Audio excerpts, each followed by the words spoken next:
नमस्कार मित्रों, आज हम सभी नवरात्रि का अनुष्ठान कर रहे हैं और हर पल हम गायत्री उपासना में संलग्न रहते हैं। जो भी हमारे गायत्री परिवार से जुड़े लोग हैं और जो भी गायत्री में विश्वास रखते हैं, गायत्री की आराधना साधना उपासना करते हैं, उन सभी लोगों के लिए अनुष्ठान एक बहुत बड़ा समय होता है जिसमें वो अपना समय देते हैं और बहुत ही तन मन से अनुष्ठान करते हैं।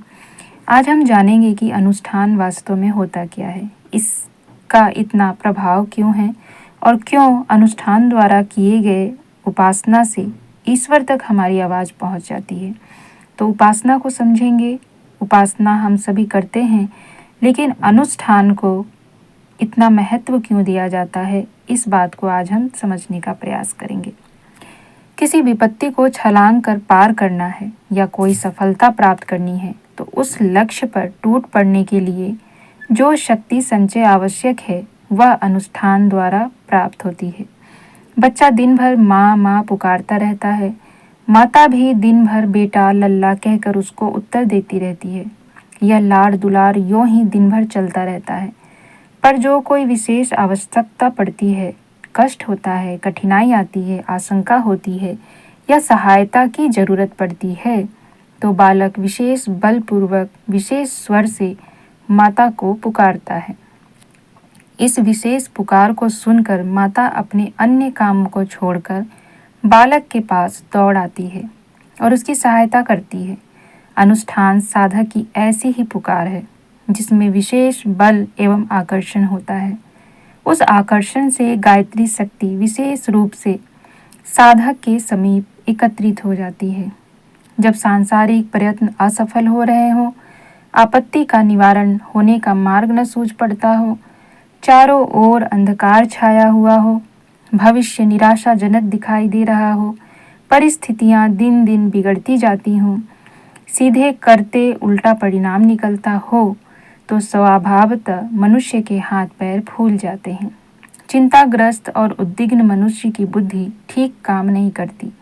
जाल के फंसे कबूतर की तरह वह जितना फड़फड़ाता है उतना ही जाल में और अधिक फंसता जाता है। ऐसे अवसरों पर हारे को हरि नाम का बल होता है। गज, द्रौपदी, नरसी, प्रहलाद आदि को उसी बल का आश्रय लेना पड़ा था। देखा गया है कि कई बार जब सांसारिक प्रयत्न कुछ विशेष कारगर नहीं होते तो दैवी सहायता मिलने पर सारी स्थिति ही बदल जाती है और विपदाओं की रात्रि के घोर अंधकार को चीरकर अचानक ऐसी बिजली कौंध जाती है जिसके प्रकाश से पार होने का रास्ता मिल जाता है। अनुष्ठान ऐसी ही प्रक्रिया है। वह हारे का चित्कार है जिससे देवताओं का सिंहासन हिलता है।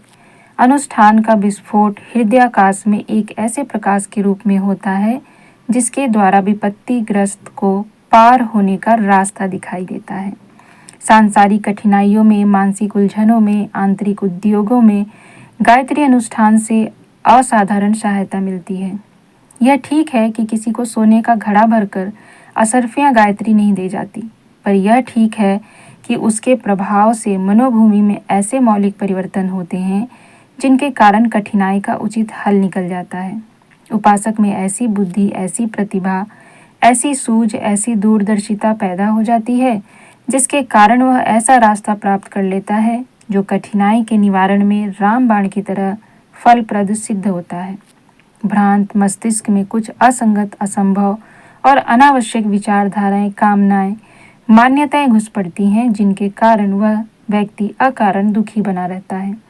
गायत्री साधना से मस्तिष्क का ऐसा परिमार्जन हो जाता है जिसमें कुछ समय पहले जो बातें अत्यंत आवश्यक है और महत्वपूर्ण लगती थी वे ही पीछे अनावश्यक और अनुपयुक्त जचने लगती है। वह उधर से मुंह मोड़ लेता है। इस प्रकार यह मानसिक परिवर्तन इतना आनंदमय सिद्ध होता है जितना कि पूर्व कल्पित भ्रांत कामनाओं के पूर्ण होने पर भी सुख न मिलता। अनुष्ठान द्वारा ऐसे ही ज्ञात और अज्ञात परिवर्तन होते हैं जिनके कारण दुखी और चिंताओं से ग्रस्त मनुष्य थोड़े ही समय में सुख शांति का स्वर्गीय जीवन बिताने की स्थिति में पहुंच जाता है। गायत्री संहिता में कहा गया है, दीनता, रोग, शोक, विरोध, आक्रमण, आपत्तियां और भय, इनके निवारण के लिए गायत्री का अनुष्ठान करना चाहिए। अनुष्ठान से वह स्थिति पैदा होती है जिससे समस्त मनोवांछित अभिलाषाएं यथासंभव पूर्णता को प्राप्त होती है। अनुष्ठान से साधकों को संसार में चमत्कार से पूर्ण अनेक प्रकार की गुप्त आध्यात्मिक शक्तियाँ प्राप्त होती हैं। तो ये है अनुष्ठान का मतलब। अब अनेक प्रकार के हमारे पास अनुष्ठान हैं जिनमें हम लघु अनुष्ठान भी करते हैं, बड़े अनुष्ठान भी करते हैं। तो जिस भी प्रकार का आप अनुष्ठान करते हैं उनको यदि विधि पूर्वक पूरे नियमों के अनुसार अगर आप करते हैं, विधिवत करते हैं, तो निश्चित आपको उसका लाभ अवश्य मिलता है। अनुष्ठान एक बहुत बड़ी राह है जिसके द्वारा हम ईश्वर को अपनी बात पहुंचा सकते हैं।